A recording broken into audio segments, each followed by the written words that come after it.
সাজগোজ কিসে? কোথায় যাওয়া হচ্ছে শুনি? না বৌমা, কোথাও যাচ্ছি না।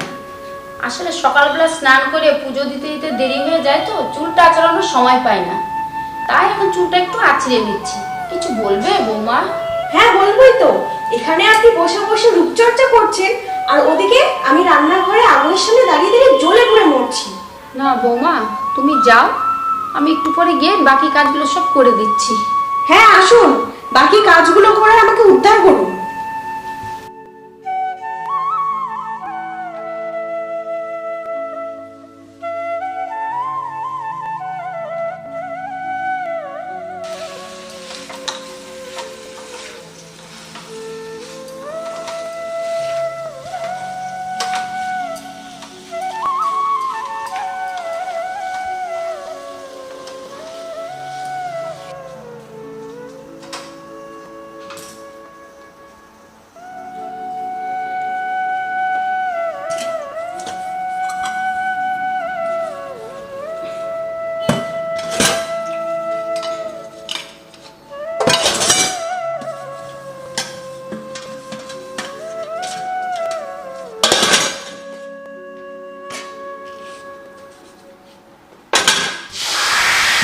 কি করছেন কি? এত জোরে জোরে বাসনগুলো রাখছেন কেন? আমার রাগটা কি বাসনের উপর তুলছেন নাকি? ওই বৌমা, আমি তো আস্তে ধীরেই করছি, হাত থেকে পিছলে পড়ে গিয়েছে। তার মানে কি বলতে চাইছেন আপনি? আমি কি ভুল শুনেছি? আমি কি আপনাকে এমনি এমনি বলছি?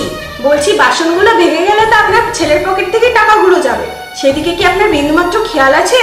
বৌমা, তুমি এভাবে চিৎকার করছো কেন? আমার যদি কোনো ভুল হয়ে থাকে তুমি আস্তে ধীরে বলো, ওইভাবে চিৎকার করছো কেন বৌমা? কি বললেন আপনি? আমি চিৎকার করছি? আপনার এত বড় স্পর্ধা! এটা আমার স্বামীর বাড়ি, আমি আস্তে কথা বলবো না চিৎকার করে কথা বলবো সেটা আমার ব্যাপার, আপনি বলার কে? বৌমা, আমি তো তোমার শাশুড়ি মা, তাই আমি তোমাকে বলছি। তো তাতে কি হয়েছে? আপনি ভুলে যাবেন না আপনি আমার স্বামীরটাকে বসে বসে অন্ন ধ্বংস করছেন। একটা অলক্ষী বুড়ি কোথাকার! বৌমা, তুমি আমাকে শেষেও অলক্ষী বললে। হ্যাঁ বললাম, অলক্ষীকে অলক্ষী বলবো না তো কি বলবো? লক্ষ্মী।